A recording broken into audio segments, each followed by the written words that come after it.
రాష్ట్రంలో కూటమి ప్రభుత్వ రెండేళ్ల సుపరిపాలన పూర్తి చేసుకున్న సందర్భంగా కాకినాడ సూర్య కళామందిరంలో రెండేళ్ల నమ్మకం అభివృద్ధి సంక్షేమం పేరుతో జిల్లా స్థాయి వేడుకలు ఘనంగా నిర్వహించారు. ఈ కార్యక్రమానికి ప్రజాప్రతినిధులు, అధికారులు, పార్టీ శ్రేణులు పెద్ద సంఖ్యలో హాజరయ్యారు. అభివృద్ధి సంక్షేమ కార్యక్రమాలను మరింత లోతుగా ప్రజల్లోకి తీసుకెళ్లాలని కాకినాడ ఎంపీ తంగిళ్ల ఉదయ్ శ్రీనివాస్, రాజ్యసభ సభ్యులు సానా సతీష్ బాబు పార్టీ శ్రేణులకు పిలుపునిచ్చారు. ప్రభుత్వ పథకాలపై ప్రజలకు పూర్తి అవగాహన కల్పించి ప్రతి ఇంటికి సంక్షేమ ఫలాలను అందించడమే ప్రభుత్వ ప్రధాన లక్ష్యమని స్పష్టం చేశారు. విద్య, వైద్యం, వ్యవసాయం, మహిళా సాధికారత, మౌలిక సదుపాయాలు, యువత ఉపాధి కల్పన వంటి రంగాల్లో గత రెండేళ్లుగా గణనీయమైన పురోగతి సాధించామని నేతలు తెలిపారు. ఇచ్చిన హామీలను నెరవేర్చడంలో ప్రభుత్వం చిత్తశుద్ధితో పనిచేస్తుందని పేర్కొన్నారు. ప్రజల విశ్వాసమే ప్రభుత్వానికి శ్రీరామ రక్ష అని, అదే స్ఫూర్తితో మరింత పారదర్శకమైన పాలన అందిస్తామని జిల్లా కలెక్టర్ ఎంఎన్ హరేంద్ర ప్రసాద్తో పాటు పలువురు ఎమ్మెల్సీలు, చైర్మన్లు ఉద్ఘాటించారు. ఈ కార్యక్రమంలో పాల్గొన్న పలువురు ఎమ్మెల్యేలు మాట్లాడుతూ గత 5 ఏళ్ల పాలనలో రాష్ట్రం వెనుకపడగా కూటమి ప్రభుత్వం వచ్చిన ఈ రెండేళ్లలో ప్రజలు సంతోషంగా ఉన్నారని అభిప్రాయపడ్డారు. ఈ కార్యక్రమంలో ఎమ్మెల్యేలు నిమ్మకాయల చినరాజప్ప, జ్యోతుల నెహ్రూ, వనమాడి కొండబాబు, పంతం నానాజీ, వరపుల సత్యప్రభ, యనమల దివ్య, మాజీ మంత్రులు, ప్రజాప్రతినిధులు, పార్టీ ముఖ్య నాయకులు పాల్గొన్నారు.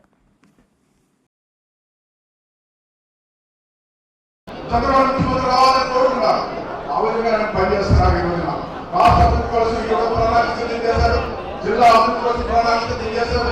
అలాగే ప్రతి నియోజకవర్గం కోసం ప్రణాళిక తెలియజేశారు. అన్ని కూడా భవిష్యత్తులో అనుకున్నట్టు అభివృద్ధి జరిగిందని, అభివృద్ధి జరిగే సమయంలో మీరు పుష్పచారం చేస్తారని దాన్ని తిప్పుకోవాల్సిన అవసరం ఉందని కూడా సందర్భంగా తెలియజేస్తున్నాం.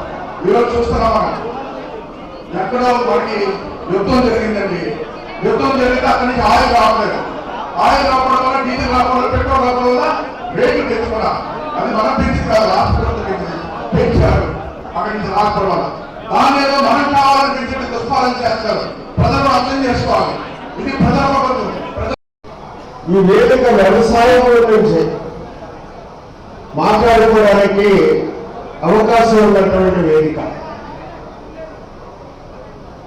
మరి వ్యవసాయం అన్నది, వ్యవసాయదారుల యొక్క స్థితిగతులు అన్నవి కొత్తగా మనం చెప్పుకోవాలన్నా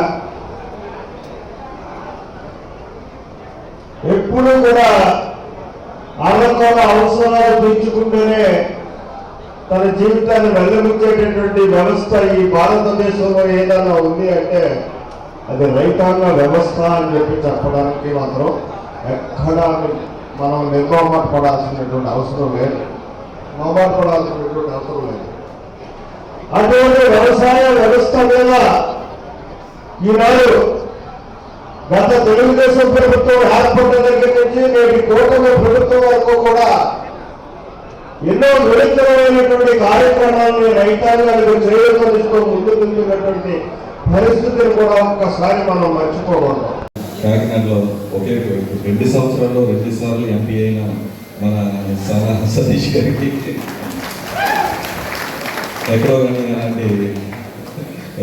అలాంటిది జరగదు. అలాంటిది కాకినాడ జిల్లాలో కూటమి ప్రభుత్వం వచ్చిన తర్వాత జరిగింది. So hearty congratulations on becoming second time MP in 2 years ఇచ్చాం సార్.